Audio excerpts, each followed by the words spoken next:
कल यानी 10 मार्च को उत्तर प्रदेश में चुनावी नतीजे सामने आए। जनता के लिए जो बेहतर था उसे सत्ता देने का काम जनता ने किया, लेकिन चुनाव से पहले जो एक ईवीएम का मुद्दा निकलकर सामने आया, जिस तरीके से पोस्टल बैलेट कूड़े में मिले या फिर अधिकारियों की गाड़ी में मिले, वो कहीं ना कहीं चिंता का विषय ज़रूर है, जिससे लोगों की आस्था लोकतंत्र में कम होती नज़र आ रही है। चुनाव आयोग को इसके लिए कुछ ना कुछ ज़रूर करना चाहिए। खैर, यह तो रही कल की बात। आगे देखना यह है कि उत्तर प्रदेश की कुर्सी पर मुख्यमंत्री के रूप में कौन बैठता है।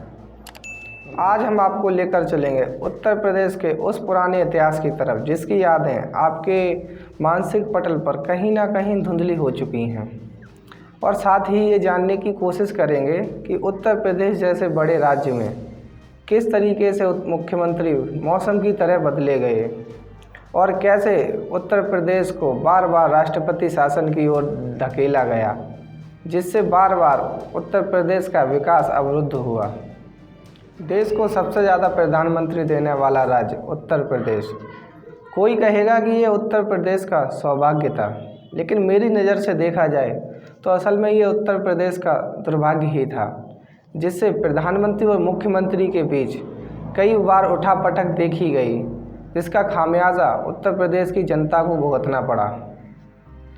आज़ादी के बाद 26 जनवरी 1950 को उत्तर प्रदेश की सत्ता गोविंद बल्लभ पंत को सौंप दी गई, जो भारतीय राष्ट्रीय कांग्रेस के एक बड़े नेता थे, जिन्होंने साइमन कमीशन और नमक जैसे आंदोलनों में हिस्सा लिया था।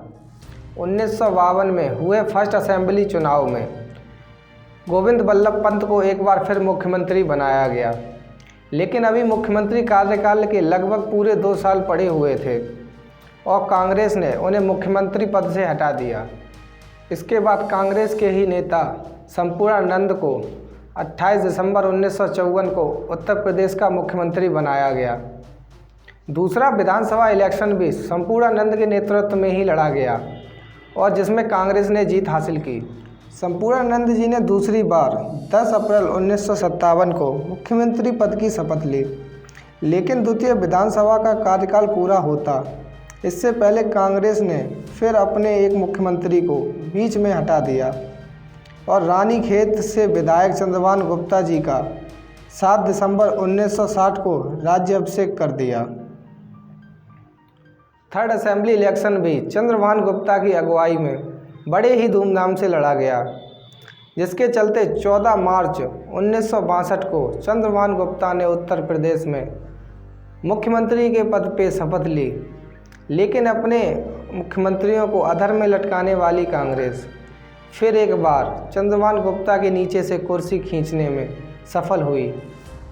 इस प्रकार सुचेता कृपालिनी के रूप में उत्तर प्रदेश को पहली महिला मुख्यमंत्री 2 अक्टूबर 1963 को मिली, जिन्होंने थर्ड असेंबली का बचा हुआ कार्यकाल पूरा किया। 1967 को हुए फोर्थ असेंबली इलेक्शन में एक बार फिर कांग्रेस ने सरकार बनाई और चंद्रभान गुप्ता को तीसरी बार शपथ लेने का अवसर मिला, लेकिन दुर्भाग्य ने इस बार भी उनका पीछा नहीं छोड़ा। सिर्फ 19 दिन सरकार चलाने के बाद किसानों के मसीहा चौधरी चरण सिंह ने कांग्रेस को तोड़कर पंक्चर कर दिया और खुद लोहिया जी के समर्थन से उत्तर प्रदेश की सत्ता पर 3 अप्रैल 1967 को काबिज हुए। इसी बार पहली बार नेताजी मुलायम सिंह भी लखनऊ पहुंचे थे। हम आपको नेताजी की कहानी पहले सुना चुके हैं। चौधरी चरण सिंह ने अपनी कुंडली शायद किसी अच्छे ज्योतिषी से नहीं दिखवाई थी, क्योंकि उनकी जोड़ तोड़ की सरकार को आगे चलकर नज़र लग गई और 1967 में लोहिया जी का देहांत हो गया। भंवर में जूझते हुए 328 दिन सरकार चलाने के बाद सरकार धराशायी हो गई। प्रदेश के उज्जवल भविष्य को किसी की नज़र लग चुकी थी और चौथी असेंबली भी सिर्फ 347 दिन सरकार चला पाई और उसे भंग करके पहली बार राष्ट्रपति शासन थोपा गया। 1969 में 5वां विधानसभा इलेक्शन हुआ। कांग्रेस के चंद्रभान गुप्ता मुख्यमंत्री बने, लेकिन चौधरी चरण सिंह ने फिर उन्हें नहीं छोड़ा। 356 दिन पुरानी गुप्ता जी की सरकार गिर गई और दूसरी बार चौधरी चरण सिंह उत्तर प्रदेश के मुख्यमंत्री बने। लेकिन गुप्ता जी ने जो बबूल के पेड़ चौधरी साहब के लिए लगाए थे, उसके फल उनको खुद ही खाने पड़े और दूसरी बार सिर्फ 225 दिन ही मुख्यमंत्री की कुर्सी पर बैठ पाए। प्रदेश को फिर से 17 दिन के लिए राष्ट्रपति शासन देखना पड़ा। इसके बाद 18 अक्टूबर 1970 को त्रिभुवन नारायण सिंह को 167 दिन के लिए मुख्यमंत्री की कुर्सी पर बैठने का मौका मिला। इसके बाद 5वीं विधानसभा को चौथा मुख्यमंत्री मिला 4 अप्रैल 1971 को कमला त्रिपाठी के रूप में, वो भी सिर्फ 2 साल 67 दिन के लिए। जिसके बाद देश में फिर एक बार राष्ट्रपति शासन लगा। 148 दिन के राष्ट्रपति शासन के बाद हेमवती नंदन बहुगुणा जी 8 नवंबर 1973 को 5वीं विधानसभा के 5वें मुख्यमंत्री बने। इस प्रकार 5वीं विधानसभा को 5 साल में 5 मुख्यमंत्री और 2 बार राष्ट्रपति शासन देखने को मिला। छठी विधा का इलेक्शन हेमवती नंदन जी की अगुवाई में लड़ा गया। दूसरी बार उन्होंने 5 मार्च 1974 को शपथ ली, लेकिन 29 नवंबर 1975 के दिन उनको ये कुर्सी छोड़नी पड़ी। इस प्रकार प्रदेश में चौथी बार राष्ट्रपति शासन लगाना पड़ा। 52 दिन के राष्ट्रपति शासन के बाद एनडी तिवारी ने 21 जनवरी 1976 को कुर्सी संभाली, लेकिन दुर्भाग्य शायद मुख्यमंत्री की कुर्सी के साथ चिपका हुआ था। 6वीं विधानसभा अपना कार्यकाल पूरा नहीं कर पाई। 3 साल पुरानी कांग्रेस सरकार ने 1977 में आई जनता पार्टी की मोरारजी सरकार ने बर्खास्त करके विधानसभा भंग कर दी। इस प्रकार देश में लगा छठी बार राष्ट्रपति शासन। 54 दिन के राष्ट्रपति शासन के बाद 7वीं विधानसभा के लिए हुए इलेक्शन में जनता पार्टी के राम नरेश यादव को 23 जून 1977 को कुर्सी मिली, लेकिन सिर्फ 1 साल 149 दिन के लिए। जिसके बाद जनता पार्टी के ही बनारसी दास ने मुख्यमंत्री की लिस्ट में अपना नाम दर्ज कराया और 354 दिन के लिए मुख्यमंत्री पद को सुशोभित किया। इमरजेंसी के खिलाफ जनता के आक्रोश ने इतना करंट पैदा किया जिससे जनता पार्टी का बल्ब जल उठा, लेकिन विद्युत का सही उपयोग न कर पाने के कारण जनता पार्टी की खुद की झोपड़ी में आग लग गई और 1980 में इंदिरा गांधी ने फिर से वापसी की और करते ही उन्होंने उत्तर प्रदेश की जनता पार्टी की सरकार को बर्खास्त कर दिया। 7वीं विधानसभा भी अपना कार्यकाल पूरा ना कर सकी, जिसके चलते एक बार फिर देश को 113 दिनों के लिए राष्ट्रपति शासन देखना पड़ा। 1980 में हुए विधानसभा चुनाव में कांग्रेस की सरकार बनी और बीपी सिंह ने 19 जून 1980 को मुख्यमंत्री के पद की शपथ ली। 8वीं विधानसभा ने भी 3 मुख्यमंत्री देखे। बीपी सिंह के बाद श्रीपति मिश्रा ने 19 जुलाई 1982 से 2 अगस्त 1984 और इसके बाद कुछ महीने के लिए नारायण दत्त तिवारी ने कार्यभार संभाला। 9वीं विधानसभा ने अपना कार्यकाल तो पूरा किया, लेकिन 3 मुख्यमंत्री 9वीं विधानसभा को भी देखने को मिले। पहले एनडी तिवारी, फिर वीर बहादुर सिंह और फिर एनडी तिवारी ने 9वीं विधानसभा का कार्यकाल पूरा किया। आप देख रहे होंगे कि प्रदेश किस उठापटक से गुजर रहा था। 10वीं विधानसभा का कार्यकाल भी दुर्भाग्यपूर्ण रहा।